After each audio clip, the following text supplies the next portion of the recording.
Well, Taylor just called me, said he needs some help out on the shop side. So today, it's February, and it's 65 degrees outside, and it has been raining all day long. Tons of water everywhere. I hopped out the car earlier, stepped in a huge puddle. Both my feet got wet. I'm like, it's one of those days.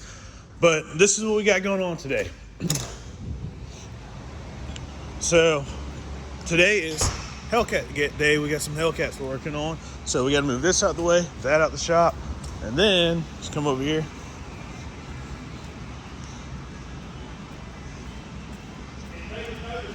So Mike's got this HELLCAT he's been working on. Taylor, what are we doing to this HELLCAT? Well, he just said it was done, but now he realized that he has to put the windshield wipers on. Only because it's raining. Only because it's raining. It's pouring outside. Well, golly. So we got upper pulley, gate screen belt, AFE intake, and then somewhere down there we got a lower pulley. Then we got injectors, right, Taylor? Injectors, yep. Okay, cool. Well, get that wiper on and let's put it on the dyno.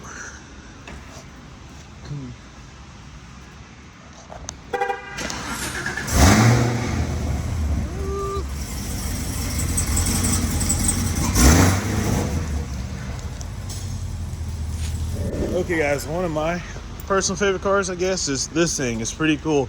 It's got our camshaft pro kit as well as a fast intake. She's pretty nice. Yep.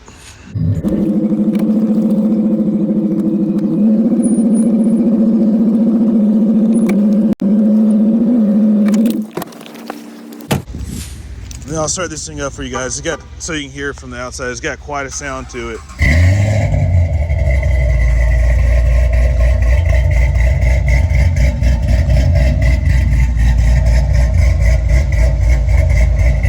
That's a King Kong cam.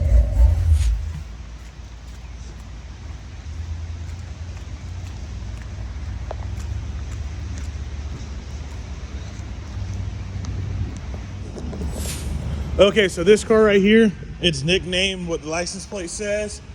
The thing's pretty rowdy. I don't know why, but it's insanely loud. So it's got our Cam Pro kit on it. Listen to it.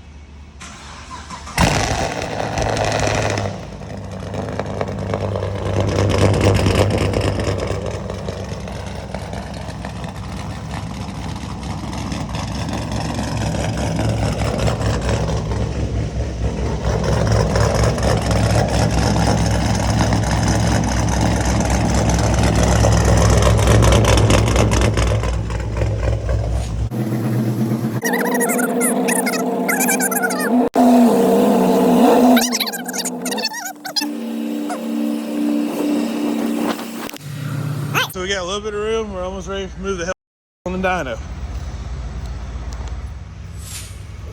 All right, well, we can take the plastic wrap off. We won't be using this anymore. You're on.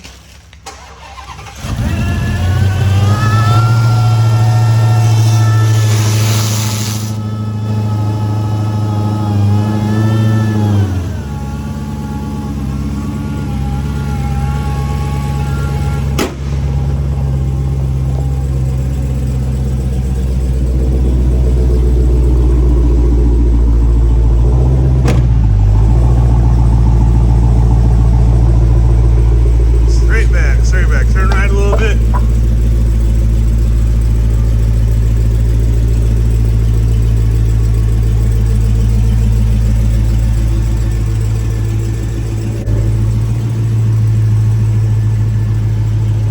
So one thing that's cool, a little byproduct of doing pulleys, especially an upper and a lower pulley, that supercharger spins faster even at idle, so you get more blower whine. So if you listen, you can hear that supercharger underneath the hood. It's pretty neat. So of course, obviously, if you can hear it more at idle, you can definitely hear it more when you're driving down the road too.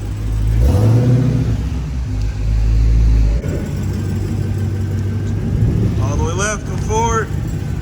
Okay, stop, cut it all the way, go back. Keep going, keep going. Well, looks like we need to put some. All right, stop. You're gonna have to go back forward and out again.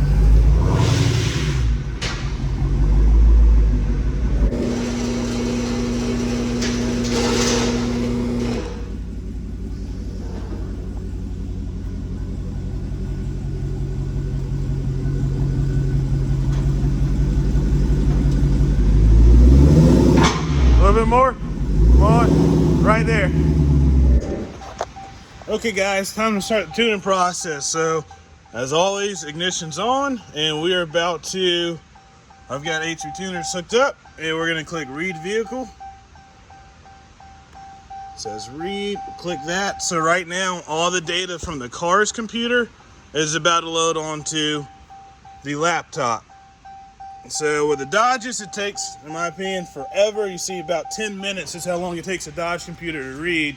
A lot of the Chevys only take a couple minutes, 1 or 2 minutes, but the Dodges, they can take some time. Also, I am tuning off of my old tuning laptop, newer laptop, so it'll probably burn a little bit quicker.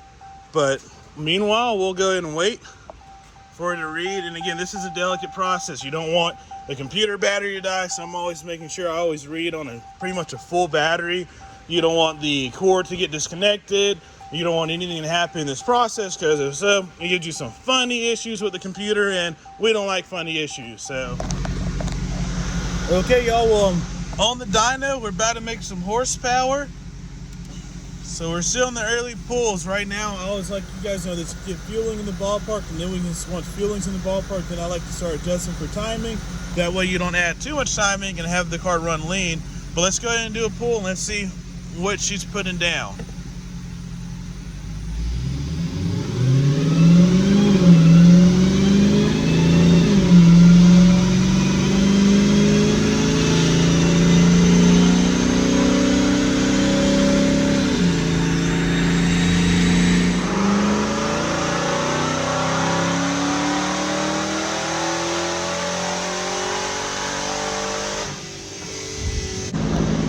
Well guys, we just finished up the last pull. She did about 740, 797. So numbers are a little low in my opinion. The reason why is I think we're out of octane. I think with some E85, I think he can pick up a ton more power. The reason why is we started getting some knock retard, and as a tuner, we can desensitize the knock sensors, but there's also a level of comfort. You don't want to desensitize them too much, because if you're experiencing real knock retard and you desensitize the knock sensors, that's no good.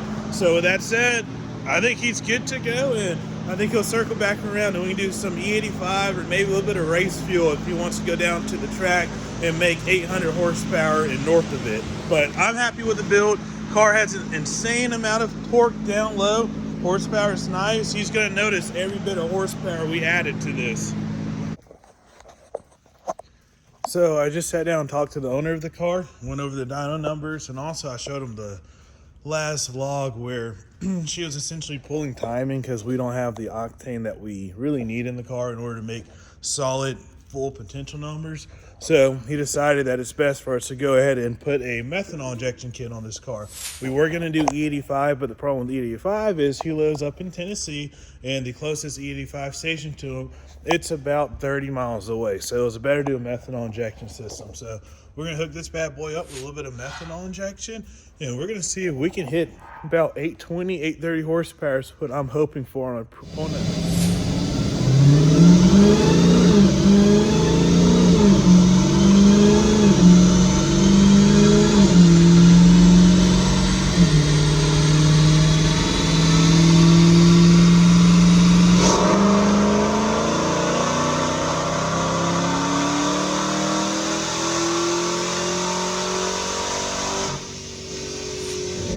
Okay guys, well, Taylor's working up on the last couple runs. He thinks this is going to be the last power pull, so I'm going to hop out and we'll get a video.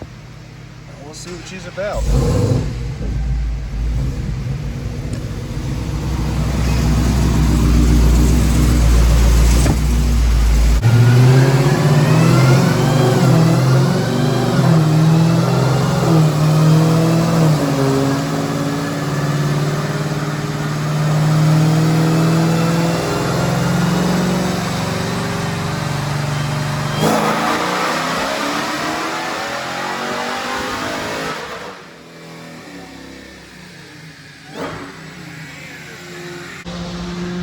What'd she do, Taylor?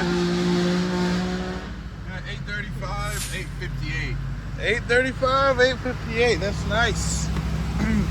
Not bad for just an upper and lower pulley and headers.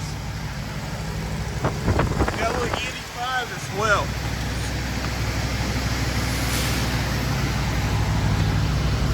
Well guys, that's the difference of E85 and some headers on these Hellcats. On 93 octane, sometimes you can be limited, especially if you don't have good quality fuel. We picked up about 100 rear-wheel horsepower, but I just switched over to E85 and he added some headers while he was at it. So yeah, we could have squeezed out more power with the 93 octane, but it's kind of pointless if the customer's got some E85 that's readily available, because E85 allows us to add some more timing, and we're also less likely to have knock retard, which picks up more power. So those are some pretty impressive gains. I think the customers will be very happy with this. Okay guys, so now that I just finished up on this Hellcat, we've got another one coming in. It's coming from Kansas City, so it's coming from a little ways away. So the driver told us that it'll be here about 6 o'clock, which is about an hour, 2 hours after we close. However, time's ticking, we're still waiting on it. I just talked to him, and it's like 9:30, 10 at night, by the way. I just talked to him about 40 minutes ago, and he said it'll be here in 20 minutes, 40 minutes ago. So we're holding tight, waiting for the driver to get here. But this car's gonna be pretty cool. Why is he coming from Kansas to us? Because he says that we're the best. So that's pretty cool.